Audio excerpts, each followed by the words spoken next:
नमस्कार, मैं हूं हर्ष शर्मा। कमोडिटीज़ के इस खास शो मेटल मीटर में आप सभी का स्वागत है। ट्रेडर्स को कॉपर, निकल, जिंक, लेड, एल्यूमिनियम जैसे यहाँ पर जो मेटल्स हैं उसमें क्या स्ट्रेटजी बनानी चाहिए, क्योंकि हाईली वॉलेटिलिटी देखने को मिल रही है। यहाँ पे किस मेटल में दाव लगाया जा सकता है, इस पर बात करने के लिए हमारे साथ जो है बेहद खास मेहमान जुड़ रहे हैं। यहाँ पे एसएमसी ग्लोबल सिक्योरिटीज की कमोडिटी रिसर्च हेड वंदना भारती मैम जुड़ रही है। मैम बहुत बहुत स्वागत है, थैंक यू सो मच। नमस्कार हर्षी, आपको और दर्शकों दोनों लोग सबको जी वंदना मैम, सबसे पहला मेरा सवाल आपसे कॉपर पे ही रहेगा। यहाँ पे आप कैसे देख रहे हैं यहाँ पे आउटलुक, और जिस तरीके से तमाम मेटल पैक में वॉलेटिलिटी देखने को मिल रही है, आपका क्या नज़रिया, आगे क्या स्थिति दिख रही है? एक नीज ऑफ रिएक्शन हम लोगों ने हर जगह आता हुआ देखा है हर्ष। अगर आप देखेंगे तो पहले मतलब यहाँ पे कॉपर में भी फॉल आया, और कॉपर जो है इकोनॉमी को यहाँ पे इंडिकेट करता है, और हम लोगों ने देखा कि इक्विटी में भी फॉल आया, क्रिप्टोज में भी आया, आप भी बता रहे थे। और यहाँ पे हम लोगों ने एक मेटल सेक्शन में भी यहाँ पे फॉल आता हुआ देखा है। अब यहाँ पे हम सोचे कि यहाँ पे फंडामेंटल्स में कुछ चेंजेस आए हैं, नहीं, कुछ चीजें यहाँ पे ट्रिगर्स यहाँ पे आई हैं, जिसकी वजह से मुझे लग रहा है कि अभी थोड़ा सा दबाव में कॉपर हो सकता है, क्योंकि कॉपर में 2026 एक डेफिसिट ईयर हो सकता है और डिमांड्स जो है वो काफी हायर साइड है। अब मैं यहाँ पे एक चीज मुझे लग रहा था कि कॉपर में सप्लाई साइड और क्रिटिकल मिनरल्स के लिस्ट में इसका आना एक बहुत बड़ा मतलब कि इवेंट था कॉपर के लिए। अब रिसेंटली जब यहाँ पे बात हुई है यूएस में, जेडी वांस ने कहा कि यहाँ पे जितने भी क्रिटिकल मिनरल्स हैं उसको हम फ्लोर प्राइस सिस्टम में रखेंगे। ये सिस्टम क्या होता है, जिसमें कि गवर्नमेंट कंट्रोल यहाँ पे प्राइसेस होती हैं और इसमें इंश्योर किया जाएगा इसकी सप्लाई साइड को। वहां से हम लोगों ने देखा कि जितने भी अपने मेटल्स हैं, चाहे वो निकल हो, एल्यूमिनियम हो, जिंक हो, वहां से एक हम लोगों ने करेक्शन आता हुआ देखा, और एक मार्जिन पड़ने पे भी हम लोगों ने करेक्शन आता हुआ देखा। गोल्ड सिल्वर जितना नहीं, लेकिन मुझे लग रहा है कि यहाँ पे भी एक करेक्शन फेज में हम यहाँ पे हैं, और इसमें मुझे लग रहा है कि अभी प्राइसेस थोड़ा सा फिलहाल के लिए एक डाउन साइड मतलब शॉर्ट टर्म में रहेगा।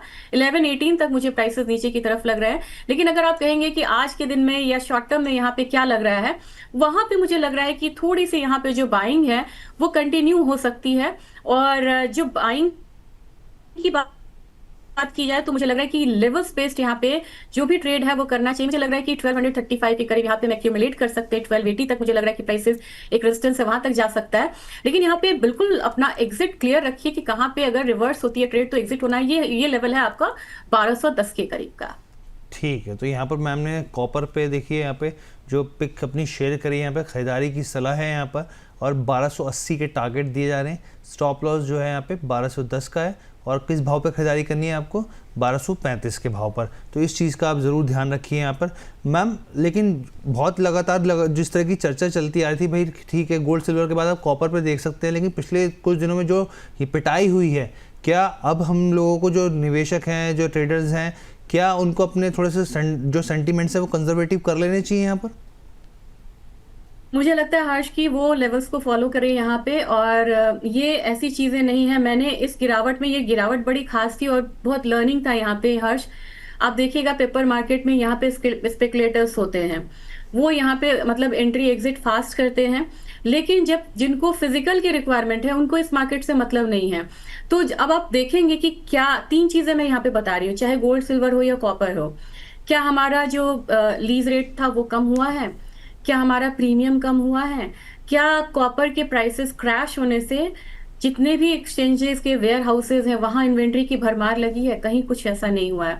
तो मुझे लग रहा है कि एक करेक्शन आएगा, और यहाँ पे जो नॉइज है पेपर मार्केट का यानी कि डेरिवेटिव मार्केट का, वो शांत होने में भी समय है। इसके बाद मैं उन्हें कंजर्वेटिव होने के बदले मैं कहूंगी कि या तो वो मेटल से रिलेटेड स्टॉक्स ले, या फिर वो मतलब यहाँ पे डेरिवेटिव में संभल के ट्रेड करें, और यहाँ पे मतलब संभल के डिसिप्लिन वे में ट्रेड करें। तो मैं पैनिक के बदले मैं कह रही हूँ कि आप इंतजार करिए थोड़े से और करेक्शन का, और वहां पे आप लीजिए, क्योंकि ये जितनी भी डिमांड्स यहाँ पे आ रही है हर्ष, जब तक सब्स्टिट्यूट निकल के नहीं आए और तब तक इसका बहुत ज्यादा मुझे डाउनसाइड नहीं लग रहा है। और एक चीज हर्ष में यहाँ ध्यान दिलाना चाह रही हूँ, मैंने क्रिटिकल मिनरल्स के बारे में बात की। जितना ज्यादा ट्रेड डील होगा और ट्रेड का जो टसल है, टेंशन है, वो कम होगा, उसका मतलब है कि सप्लाई साइड का स्मूथ होना। और सप्लाई साइड अगर स्मूथ होता है, एक कंट्री से दूसरे कंट्री मूवमेंट अच्छी होती है, तो यहाँ पे थोड़ा सा दबाव आता हुआ दिख सकता है कॉपर प्राइसेस पे या मेटल्स के प्राइसेस पे। अदरवाइज मुझे लग रहा है लिमिटेड फॉल है और वहां से फिर से एक वैल्यू बाइंग आएगी। मैम यहाँ पर मेरे दो सवाल हैं, बहुत अच्छे से आपने मुझे लगता है फंडामेंटल्स हमारे दर्शकों को समझाया। दो सवाल हैं, एक तो मैम एल्यूमिनियम के ऊपर आपका नज़रिया क्या है, दूसरी चीज़ मैम मैं देख रहा था कि चीन में जो है ना वो लिक्विडिटी बहुत बढ़ती हुई दिख रही है ma'am. Liquidity in the sense कि जो मनी फ्लो है यहाँ पर साफ तौर पे इजी मनी जो है वो बढ़ता हुआ दिख रहा है। अब वो पैसा जा कहाँ रहा है, वो मेटल्स में जा रहा है मैम, जो रिसर्च मैं पढ़ रहा था, चीज़ें पढ़ रहा था। और लेकिन जबकि ज़मीन पे स्थिति क्या है कि जो फंडामेंटल्स है वहाँ पे वो ख़राब है मैम। ये किस तरीके से इम्पैक्ट डालते हुए दिखेंगे मैम। दूसरी चीज़ यहाँ पे जो मैं आपसे एल्यूमिनियम को लेकर समझना चाहता, वहाँ पर क्या व्यू है, और साथ में अपनी पिक भी आप शेयर कर दीजिए प्लीज़। जी।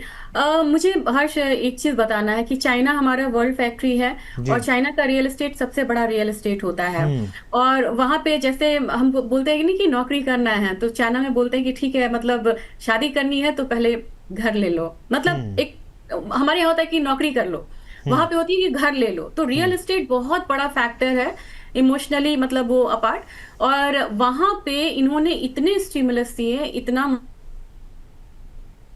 उन्होंने सबसे पहले इन्होंने इंटरेस्ट रेट कट करा था, लेकिन वहां पे वो अभी भी बहुत ज्यादा वहां पे सुधार देखने को नहीं मिला, एक फैक्टर है। दूसरे ट्रेड डेटा को मैं बोलूंगी, यहाँ पे दर्शक भी यहाँ पे वो करें, स्टडी करें। इंपोर्ट उनका मतलब एक्सपोर्ट बढ़ा है, इंपोर्ट बहुत ज्यादा नहीं बढ़ा है। यानी कि उनके यहाँ जो तैयार माल है वो जा रहा है, उनकी इकोनॉमी में बहुत ज्यादा डिमांड नहीं है। इकोनॉमी में डिमांड हम तब मानेंगे जो उन्होंने बड़े रिकॉर्ड लेवल पे इंपोर्ट भी करा और एक्सपोर्ट को कम किया, यानी कि अपनी इकोनॉमी में उनका डिमांड है, वो क्या कर रहे हैं, बना रहे हैं और बाहर बेच रहे हैं। यानी कि बाहर के देशों में डिमांड है, इतना चाइना में नहीं है। ये फैक्टर है। तो चाइना अभी भी आउट ऑफ वुड्स नहीं है, चाइना में अभी भी यहाँ पे दिक्कत है। लेकिन जितना बड़ा उनका रियल एस्टेट मार्केट है, अगर थोड़ा भी यहाँ पे इंप्रूवमेंट होती है ना, और पीएमआई थोड़ा उनका इंप्रूव हुआ है, उसका असर इस मार्केट पे आएगा। और एक तो है कि इन्वेस्टमेंट मनी भी यहाँ पे काफी ज्यादा आया है मेटल्स पे। इनफैक्ट आप अपने मेटल्स के शेयर्स को देखिए तो आपको पता चल जाएगा कि इन्वेस्टमेंट मनी कितना आया है यहाँ पे। दूसरी चीज, आप एल्यूमिनियम पे बोल रहे हैं। एल्यूमिनियम एक ऐसी कमोडिटी है जिसमें क्रूड बहुत इस्तेमाल होता है, पॉल्यूशन का बहुत बड़ा नजर रहता है बोर्ड का। चाइना ने वहां पे जो प्रोडक्शन का एक लिमिट लगा हुआ है कि इतने से ज्यादा वो प्रोड्यूस नहीं कर सकते हैं। तो भले ही यहाँ पे, और एल्यूमिनियम हल्की होती है, हर चीज में यूज होती है, एयरक्राफ्ट से लेके आपको कंटेनर तक। तो मुझे लग रहा है कि एल्यूमिनियम का एक और चीज यहाँ पे दर्शकों को ध्यान में रखना होगा, 40% इनपुट हमारा एल्यूमिनियम बनने में क्रूड ऑयल का होता है।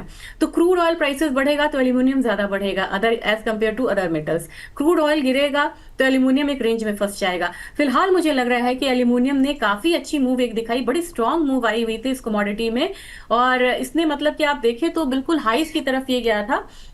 अभी एक करेक्शन मैं मानती हूँ, यहाँ पे 361 के करीब गया था एल्यूमिनियम। और मुझे लग रहा है कि एक करेक्शन अगर यहाँ पे आता है, कौन सा लेवल वो होना चाहिए, वो लेवल होना चाहिए 300 का। यहाँ से पोजिशनली लोग यहाँ पे 300 से लेके 287 वाला जोन, यहाँ से पोजिशनली घुसेंगे और वहां पे वैल्यू बाइंग करेंगे। लेकिन किसी को बिल्कुल शॉर्ट टर्म का ध्यान रखना हो तो मेरे ख्याल से यहाँ पे हम 307 के करीब एक्यूमुलेट कर सकते हैं। 314 यहाँ पे टारगेट होना चाहिए, स्टॉप लॉस यहाँ पे लगाना होगा 305 रुपए का। ठीक है, यहाँ पर देखिए मैम ने एल्यूमिनियम को लेकर बहुत अच्छे से फंडामेंटल भी समझा दी और यहाँ पे पिक भी आपको दे दी। यहाँ पर 307 के भाव पे आप खरीदारी कीजिए, किन लक्ष्यों के लिए, 314 के लिए, और स्टॉप लॉस जो है 305 का लगा के रखिए। अच्छा मैम, निकल जो लेड है, जिंक है, उसके ऊपर आपका क्या नज़रिया है, वहाँ पे क्या करना चाहिए? इन तीनों में से अगर देखा जाए तो सबसे बेहतर आपको कौन सा लग रहा है? आपने मेरे से निकल, लेड और जिंक बोला। लेड एक दायरे में आ गया है हर्ष, और जैसे ही जी। लिथियम बैटरी आई ना, तो लिथियम से इसका बहुत धक्का लगा इसको। और हर्ष, ये चीज मैं बताना चाह रही हूँ, अगर इस तरीके का सब्स्टिट्यूट अगर कॉपर के लिए निकल के आए तो कॉपर के प्राइसेस गिरेंगे, नहीं तो नहीं गिरेंगे। लेड में क्या हुआ, लेड में लिथियम बैटरी आ गई तो लिथियम के प्राइसेस हायर साइड गए। और जब लिथियम बैटरी आया तो वहां पे बड़ा जल्दी जल्दी सब्स्टिट्यूट चेंज हुआ, उसके बाद क्या हो गया, सोडियम आयन आ गया, तो लिथियम के प्राइसेस भी यहाँ पे गिर गए।